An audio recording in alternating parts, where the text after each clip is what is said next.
Good morning, it is October 4th. Actually, I don't know if I can show you those things. Maybe I can show you that part. I am in the Career Center today assembling PSAT boxes. Tiffany is out at a meeting until noon, so I'm gonna be doing them in the meantime. So yeah, we just got a ton of boxes to fill up with a ton of tests and print out a ton of stuff and hopefully get our stuff in place so that we can feel less stressed about it for tomorrow.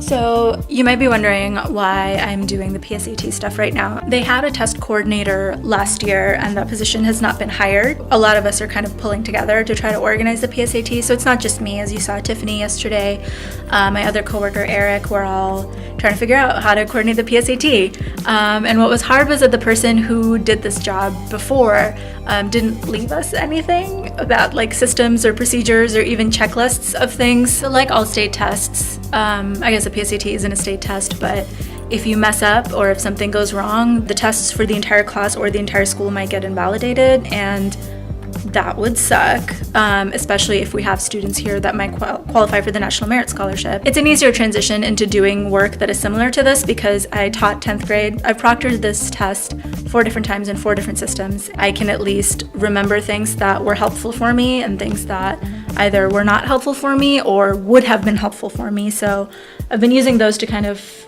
do more of the organizational stuff, making sure that proctors are not alone, which is a thing that happened to me, or making like an FAQ sheet, making sure everything in the boxes is like presented in order. So as you're reading the manual, because it's a script that you go through, the next thing in the stack is what you're gonna need. Then the next thing in the stack is what you're gonna need. Figuring out teachers' assignments for the day to make sure that their prep periods don't clash with where they're assigned so that no one ends up being left alone. Making sure students know where they're going, checking the rooms to make sure that they follow the criteria for the PSAT, because you can't have certain things on the walls.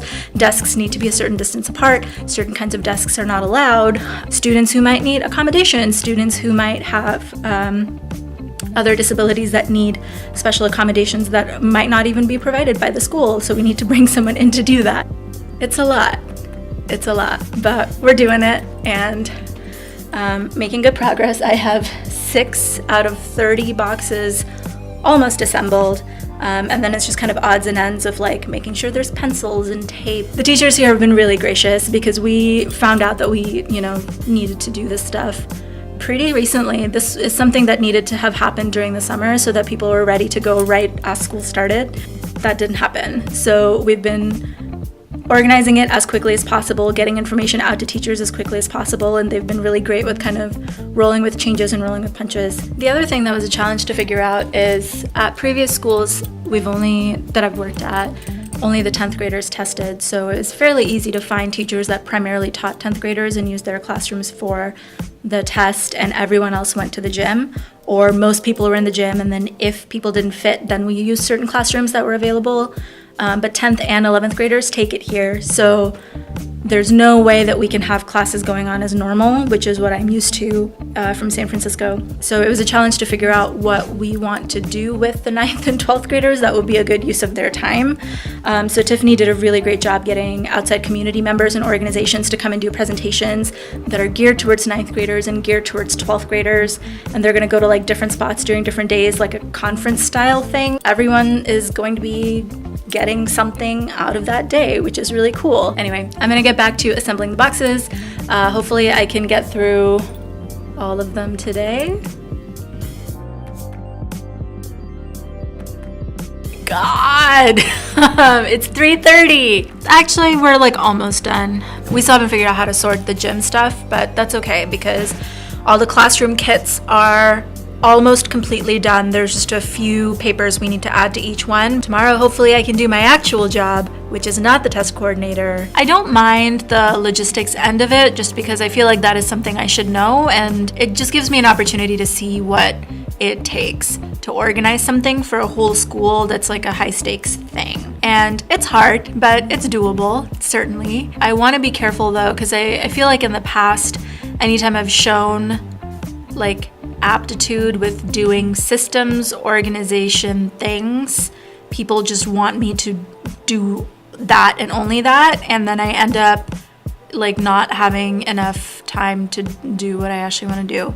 Yeah, so I have about 15 minutes, so I'm gonna answer emails now, which I haven't gotten to all day because I was doing PSAT stuff, and then I'm gonna head home. There's an art walk happening at Pioneer Square because it's the first Thursday, so hopefully I'll get to go check that out.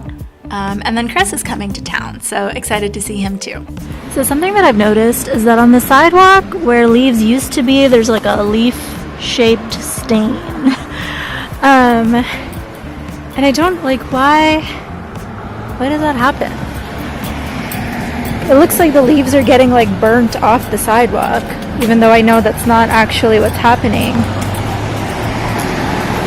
I don't know. I should look this up.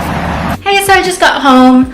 I stopped by to get some coffee because today has been a long day.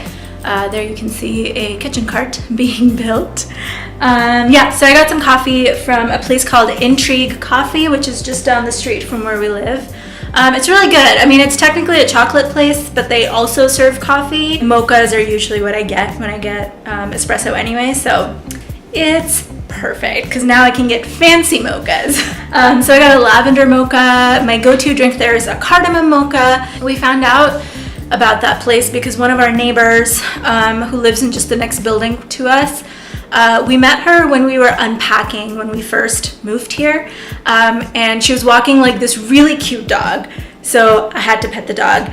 And the dog had an ASU leash, so then we started talking, and she had gone to ASU, grew up in Phoenix.